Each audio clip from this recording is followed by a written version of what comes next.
What Sony got at Gamescom? I don't know. Not a I don't clue. know. Well, it was good for Sony. I personally was way more excited about Microsoft's presentation, but Yeah. Sony still brought out some games that got people excited, which was cool to see because 3 they games haven't that been no one talking thought would about. ever happen. Yeah, they haven't been talking about anything game-wise in a long time. Like exclusives, like the last several months, you haven't heard of like any new exclusives on the horizon for PlayStation. No. And aside from Bloodborne, they really don't have much going for them in the exclusive department. I guess Final Fantasy 14 is good and it's huge. So they have that, but you know, the Order was a huge flop. It was awful. It wasn't well received at all. So, and then there's really nothing coming out exclusively to PS4 this year. I mean, the big joke on Twitter was, here's games that you'll probably play in 2 years. Enjoy the cross-platform stuff. Which is true, and you know, that's just the nature of the beast, I guess. But in the future, they'll have a lot of cool stuff. Really, I thought it was just 3 announcements to get people talking, 1 to shut people up.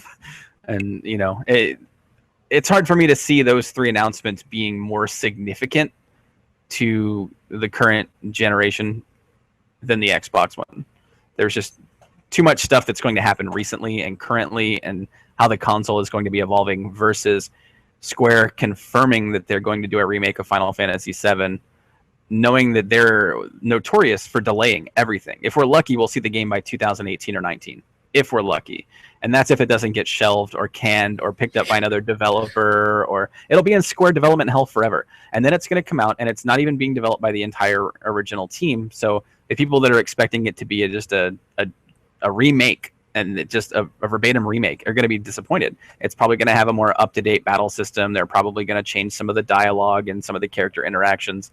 And so it's set up to get the fans hyped, but it will probably disappoint in the end. Just exactly.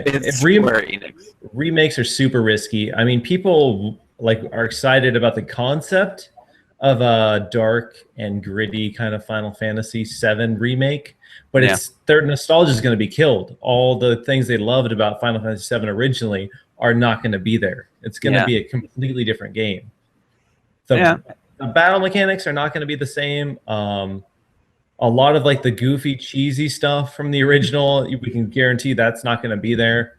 I think he did say that the cross-dressing will probably stay there, just to wait and see how it's going to turn out. But I mean, you got Cloud on a dolphin. He's finding Tifa's underwear, and you know, in a room with a bunch of half-naked buff dudes. So we'll see how it goes. But I mean, it's Square. All it is an announcement at this point. The game is not going to come out for another 2 or 3 years. How long have they been working on Final Fantasy 15 and Kingdom Hearts 3? You know, they're in development. That's all they're doing, is confirming that these things are in development and will be out at some point. But what are you going to do over the next 2 years while you wait for that? Exactly. Like, you look at Xbox and they are trying to move forward with new IPs, new technology, and then you compare that to Sony, and all of their big announcements are like a remake for Final Fantasy VII, The Last Guardian, which has been announced since 2006, 2008 or something like that. And then a third Shenmue game. So none of their big exclusives that they announced are necessarily new. Yeah, I mean, they have Uncharted 4, which had a really great trailer. It was very action-oriented. It was all gameplay. It's really nice looking. So, I mean, if you're a fan of Uncharted, the Uncharted trailer was really nice. And then they showed off Horizon from Guerrilla Games, which looks incredible. It's like Monster Hunter meets Transformers. But then it's also made by Guerrilla Games, who makes Killzone, and those games are relatively not good. So they're very notorious for making games that look great and then just are not very, very fun. So kind of Horizon looks really cool. Like the segment in the trailer where the lady's running from the giant mecha T-Rex through the grass, and then Vanquish slides under him and shoots him in the penis. Yeah, that was really weird. But it was. Yeah, the whole tone of that seemed weird. I'm excited about it, but it seemed weird. So is the setting of the game like robots have taken over and you're like a survivalist group trying to like I think so. Humanity's place in the world? I think so. I'm not really sure. I mean, of all the games that was shown during the Sony presentation, that was the one that caught my attention the most. I really like the aesthetics. It looks like it kind of plays like Shadow of Mordor with the stealth and all that stuff. But as far as the weapons go, I mean, it reminded me a lot of Monster Hunter, and you're instead of killing monsters, you're killing Transformers and then harvesting them for parts for whatever reason. Yeah, no, it looked really cool. That was a really cool exclusive for them to show off. So that's something to be excited about for sure. Just knowing who's at the helm, though, it completely kills my excitement. I want to follow the development of it, but I've never played a Guerrilla games that I liked. Exactly. I don't like Killzone. No, I've never liked it. Of the big shooters, it is the one that I feel like is the most overrated. Yeah, that and Resistance were always really bad for me, and then thankfully Resistance is done. So, and Killzone was just not good on PS4. I really didn't care for it.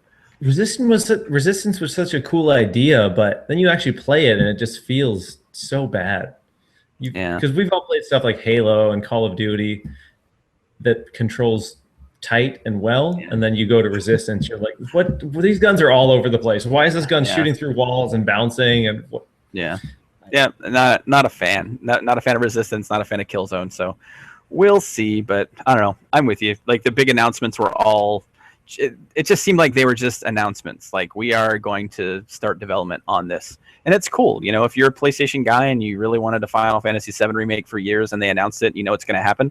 That's awesome. But I don't see a confirmation of being in development being more significant than backwards compatibility versus you know, the HoloLens, you know, PC mod support, which is, you know, obviously going to come to both at some point.